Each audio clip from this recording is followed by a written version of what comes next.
Welcome to RJ solar.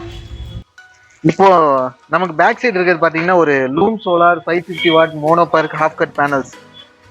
So இதோட பேனலோட specifications, அதுக்கப்புறம் unboxing சொல்ல முடியாது, ஆல்ரெடி பாக்ஸ் பேக்கிங் ஓப்பனில் தான் இருக்குது. இதில் பேனலோட ஸ்பெசிஃபிகேஷன்ஸ், அவுட்புட் எஃபிஷியன்சி, ஸோ இது புதுசாக வந்தக்கூடிய என்ன பஸ் பார், இதோட பர்ஃபார்மன்ஸ் எந்த அளவுக்கு இருக்கும், இதை பற்றின ஃபுல் டீட்டெயில்ஸும் நம்ம பார்க்க போகிறோம். ஸோ வெயிட் அன்டில் தென்.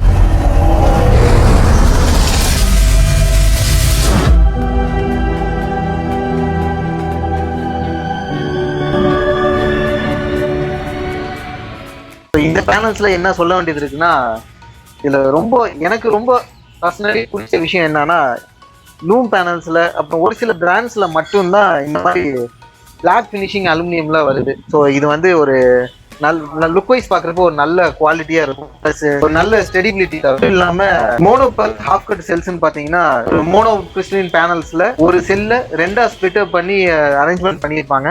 ஸோ இப்போ நீங்க பாக்குற மாதிரி இது எல்லாமே ஒவ்வொரு ஹாஃப் செல்ஸ். ஸோ அந்த பக்கம் ஒரு ஹாஃப் இருக்கும், இந்த செக்ஷனில் ஒரு ஹாஃப் இருக்கும். ஸோ ஃப்ரண்ட் சைட் பேனல்ஸ் பார்த்தாச்சு. ஸோ லுக் வைஸ் ப்ளஸ் அதே நேரத்தில் எப்படி பேனல்ஸ் அரேஞ்ச்மெண்ட் இருக்குங்கிறது பார்த்துட்டீங்க. ஸோ இந்த இடத்துல ஒரு பேனலோட சீரியல் நம்பர், ஸோ அந்த பக்கம் பிராண்டிங் லோகோ. அப்படியே பின்னாடி பார்த்துருவோம்.